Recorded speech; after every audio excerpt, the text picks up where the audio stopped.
Welcome back to Team Fast Eddy and HPI Baja Tutorials.com. We're going to address page number 47 in the HPI SS Baja manual. We're going to start off with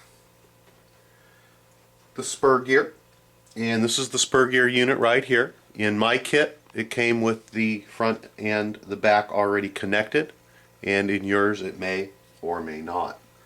What we're going to do is we're going to go ahead and hold on to this portion right here, and you're going to see that there are 4 little nubs. Included in your parts tray that we opened up out of our bag earlier are 4 little absorbing pads. Let's go ahead and press these on. You'll notice that they are kidney shaped. Got that stuck on there. They are kidney shaped, and you want to make sure that the rounded area here, which goes towards the inside, and the larger radius goes towards the outside. And we're going to go ahead and press these 4 bumpers on there, just like so. And then we're going to reinsert these 2 pieces back together. Sometimes you got to work it a little bit, and they should press back together just like so. And this should be smooth around the edge here. Make sure that it is completely pressed on. From here, we're going to go ahead and grab the purple spacer that is located in your parts tray, and that is going to very simply just slip right over the shaft and rest up against the bearing.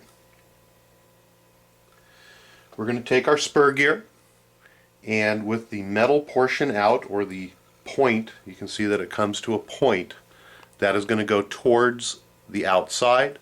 The back is the flat portion, and it is keyed. If you take a look inside there, you'll see that it is keyed. In other words, there is a flat portion on the top and a flat portion on the bottom. We're going to rotate our shaft around so that we have a flat portion on the top and bottom. And then we're going to go ahead and slide the spur gear onto the shaft. Should go on. It's being stubborn. There we go. And it should go on just like so. You do want to take a look, and the end of the shaft should hang out, and there's a groove on there where we're going to go ahead and insert the C-clip.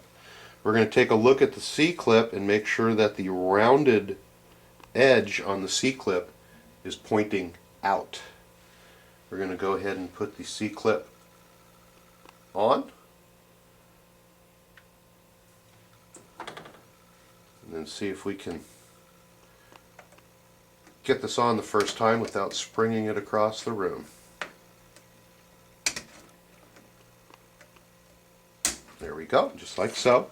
Once the spur gear is on, go ahead and rotate the C-clip around to make sure it's fully inserted properly and it's not going to come off. If you've been following along with our tutorial, you'll know that we put the pinion gear on out of sequence. And what we're going to do at this point is go ahead and remove the bolt from the pinion, which, if you remember correctly, we did not tighten up. If it is a little bit too tight to get out, we're going to use the spare spur gear that came with your kit as a locking tool. And if we're taking it off, it goes on the top, it locks the gears so that we can simply take the screw out. When we put it back in, we're going to do the same thing, but we're going to use it from the bottom. So go ahead and remove the pinion bolt. There should be 1 lock washer left in your parts tray. Go ahead and put that over the bolt and grab your Loctite. We're going to go ahead and put an amount of Loctite on the bolt. Go ahead and reinsert it.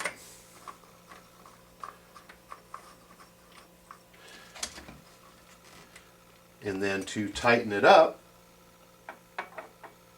we are going to use our spur gear, and I'm going to have to hold this up and out of the camera a little bit here, but basically we're going to hold the spur gear from the bottom. Whew. Hard to do this and show it to the camera at the same time, but we're going to go ahead and hold the gear into place while we tighten up the spur gear. Since I can't hold it and do it in the camera at the same time, I'm going to finish tightening that up off camera. Alright, I have the spur gear all tightened up now.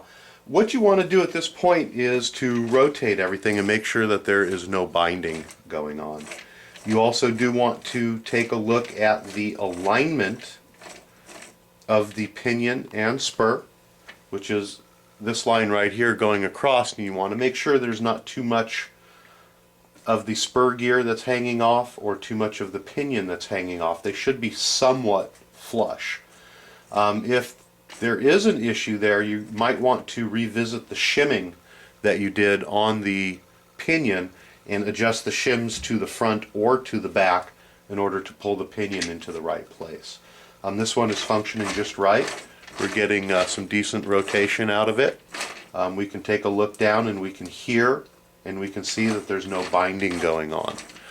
If you do have binding, you're going to have to revisit some of your steps to find out what's going on, because the things that will cause binding are an awkward angle on either one of these two units. You're going to have to track down what is causing one of those to be at a bad angle, or to be pushed more forward or back than the other, or to check the shimming on the clutch belt. We're going to go ahead and grab our bag number 85436, and this is going to be the last time for this bag. So you can go ahead and toss the bag, and we are going to use the two remaining part number 3s, which are on this tree, and they're these two little units right here that are going to hold our spur plate, spur cover on. Let's go ahead and grab the spur cover. Looks just like this, and we're going to press these two units directly into these holes right here until it clicks. You're going to press them in just like so. They should spin freely with a portion sticking out of the back. That's what it should look like. We're going to go ahead and put the second one in, and they should just simply push in and should turn properly. At this point, we're going to go ahead and take this cover, and it's going to go right over our spur gear, and it should just clip right into place just like so. And these units should go through the two holes that are on your plate, one on the top and one on the bottom.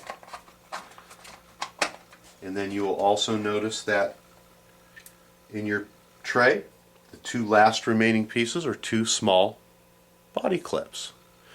What we're going to do is reach around from the back. We're going to turn these so that we can see the hole, and push in, and then go ahead and insert the little clips in just like so.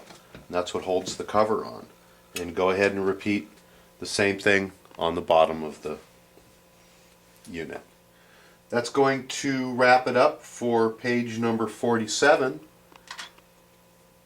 on the HPI Baja SS manual.